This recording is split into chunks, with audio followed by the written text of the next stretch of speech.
ಜೊತೆ ಮಾತನಾಡಬೇಡಿ. ನನಗೆ ತುಂಬಾ ಕೋಪ ಬಂದಿದೆ. ನನ್ನ ಜೊತೆ ನೀವು ಮಾತನಾಡಬೇಡಿ. ಮಧುರ, ನಾನು ಬೇಗ ಬರಬೇಕಂತ ಸಾಕಷ್ಟು ಪ್ರಯತ್ನ ಮಾಡಿದೆ. ಅನಿವಾರ್ಯ ಕಾರಣದಿಂದ ತುಂಬಾ ತಡವಾಯಿತು. ನೀನು ಹೇಳಿದ ಸಮಯಕ್ಕೆ ಬಾರದೆ ಹೋದದ್ದರಿಂದ ಈ ನಿನ್ನ ಮಲ್ಲಿಗೆ ಹೂವಿನಂತ ನಿನ್ನ ಮುಖ ಬಾಳುತ್ತದೆ ಅಂತ ನನಗೆ ಚೆನ್ನಾಗಿ ಗೊತ್ತು. I am very sorry. But ಇನ್ನೊಂದು ಸರಿ ಈಗಾಗದಂತೆ ನೋಡಿಕೊಳ್ಳುವುದು ಹೊಣೆ ನನಗಿರಲಿ. ನೀವೇನು ಮಾತನಾಡಬೇಡಿ.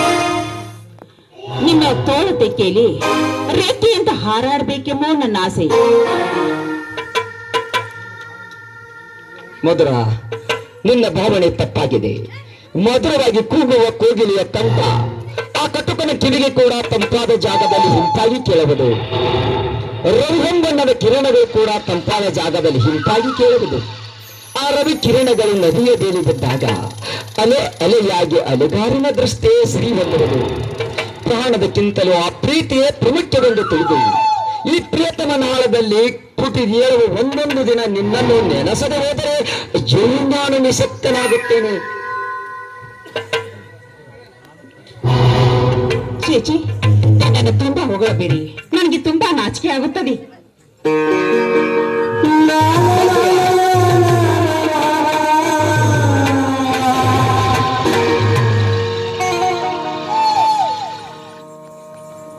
ಮಧುರ, ನೀ ನಾಚುವಷ್ಟು, ನಿನ್ನ ಯೌವನ ತಾಳುವಷ್ಟು ಶೃಂಗಾರದ ಶಿಲೆಯಾಗಿ ಕಾಣುವೆ ನನ್ನ ಕಣ್ಣಲ್ಲಿ.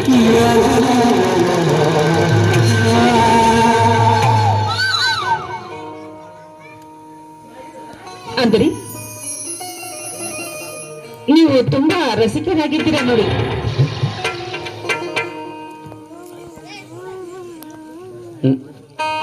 ಆಯ್ತು ಮಧುರ, ನಿನ್ನ ಮಾತಿಗೆ ಮಾನ್ಯತೆ ಕೊಡುವೆ. ಅದಷ್ಟು ಬೇಗನೆ ಮದುವೆ ಮಾಡಿಕೊಳ್ಳಬೇಕೆಂಬ ಹಂಬಲ ನನ್ನ ಮನದಲ್ಲಿ ತುಂಬಿಕೊಂಡಿದೆ. ಆದರೆ ಬೇರೆಂಟು ಸಮಸ್ಯೆಗಳಿಂದ ಮದುವೆ ಮಾಡಿಕೊಳ್ಳಲು ನಿರ್ಧಾರ ಸಮಯ ಒದಗಿ ಬರ್ತಾ ಇಲ್ಲ. ಅದಕ್ಕಾಗಿ ನಾವಿಬ್ಬರು ಒಂದು ದಿನ ಕುರಿತು ವಿಚಾರ ಮಾಡೋಣ. ಹೌದು ಕಾಳಿಂಗ, ನಾಳೆ ನಿಮ್ಮನ್ನ ನಾನು ಮದುವೆಯಾಗಿ ಬಂದರೆ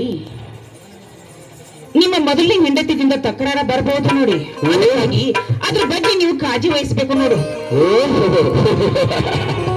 ಮಧುರ, ಮೊದಲನೇ ಹೆಂಡತಿ ತಕರಾರು ಮುಗಿದು ಈಗ ಅವಳು ತವರು ಮನೆಯಿದ್ದಾಳೆ.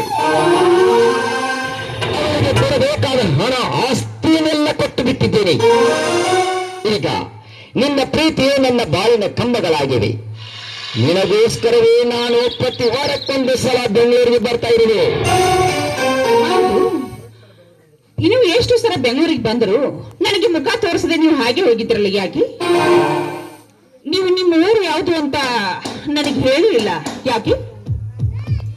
ಮಧುರ, ನನ್ನ ಸ್ವಂತ ಊರು ಯಾವೂರಂತ ನಿನಗೆ ಹೇಳಬೇಕಾಗಿತ್ತು. ಆದ್ರೆ ನಿನ್ನ ಅಣ್ಣ ಅತ್ತಿಗೆಯರು ನನ್ನ ವಿಳಾಸವನ್ನು ಪಡೆದು ಆ ಮದುವೆಗೆ ಅಡ್ಡಿಪಡಿಸಬಹುದು ಅಂತ ನನ್ನ ಅಭಿಪ್ರಾಯ. ಇಲ್ಲ ಕಾಳಿಗ, ಯಾಕೆ? ಮೊದಲನೇ ಹೆಂಡತಿ ಇರುವಾಗ ಮತ್ತೊಂದು ಮದುವೆಯನ್ನು ಮಾಡಿಕೊಳ್ಳುವುದು ನನ್ನದೇ ತಪ್ಪು. ಆ ನಿಮ್ಮ ತಪ್ಪಿನಲ್ಲಿ ನಮ್ಮಿಬ್ಬರದು ಪಾಲಿದೆ. ಅಂದ ಮೇಲೆ ನಮ್ಮ ಅಣ್ಣ ಅತ್ತಿಗೆ ದೇವರಂತವರು. ಅವರನ್ನು ಎಷ್ಟು ವರ್ಣಿಸಿದರೂ ಕಡಿಮೆ ನೋಡಿ. ರಾಣಿ ಮಾಡಿ ಹೇಳುತ್ತೇನೆ ಕಾಳಿಂಗ, ನನ್ನ ಅಣ್ಣ ಅತ್ತಿಗೆಯನ್ನು ಬಿಟ್ಟು ನಿಮ್ಮೊಂದಿಗೆ ನಾನು ಮದುವೆ ಆಗಬೇಕಂತ ಸಿದ್ಧರಾಗಿದ್ದೀನಿ ನೋಡಿ. ಮಧುರ, ಹೆತ್ತವರ ಮೇಲೆ ಆಣಿ ಮಾಡಿ ಹೇಳಿವೆ. ಮಾತಿನಲ್ಲಿ ಮೋಸವಿಲ್ಲ. ಮದುವೆಯ ಮರು ದಿವಸವೇ ನಿನ್ನನ್ನು ಕರೆದುಕೊಂಡು ಹೋಗಿ ರಾಣಿ ಮಹಾರಾಣಿ ಅಂತ ಹೇಳಿಕೊಳ್ಳುತ್ತೇನೆಂಬ ಭರವಸೆ ಕೊಡುತ್ತೇನೆ. ಇದು ಸತ್ಯ. ಈ ಮಾತು ದೇವರಾಣಿಗೂ ಸತ್ಯ. ನಿಮ್ಮ ಮಾತಿನ ಮೇಲೆ ನನಗೆ ನಂಬಿಕೆ ಇದೆ. ಆದರೂ ಒಂದು ಸಲ ನೀವು ಅದರ ಬದಲು ಕಾಳಜಿ ವಹಿಸಬೇಕು ನೋಡಿ. ಆಯ್ತು ಮಧುರ, ನೀವು ಹೇಳಿದಂತೆ ಆಗಲ್ಲ.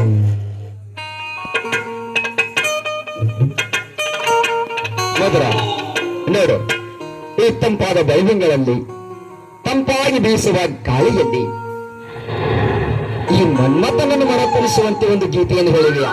ನೋಡಿ, ತುಂಬಾ ನೀವು ರಸಿಕರು. ನನಗೆ ನಾಚಿಕೆ ಆಗುತ್ತದೆ, ಬೇಡ. ತುಂಬಾ ಕಳ್ಳಿ ಅಲ್ಲ ನೀನು ನಾಚಿದಷ್ಟು, ನಿನ್ನ ಯೌವನ ತಾಳಿದಷ್ಟು ಶೃಂಗಾರದ ಕಲೆಯಾಗಿ ಕಾಣುವೆ ನನ್ನ ದೃಷ್ಟಿಯಲ್ಲಿ ನೀನು. ಹೌದಾ? ನೋಡು, ಈಗ ಬೆಳದಿಂಗಳಂತೆ ಈ ನಿನ್ನ ಮುಖ ಕಾಣುವಾಗ ಒಂದು ಗೀತೆ ಹೇಳು. ಸರಿ ನಡಿ.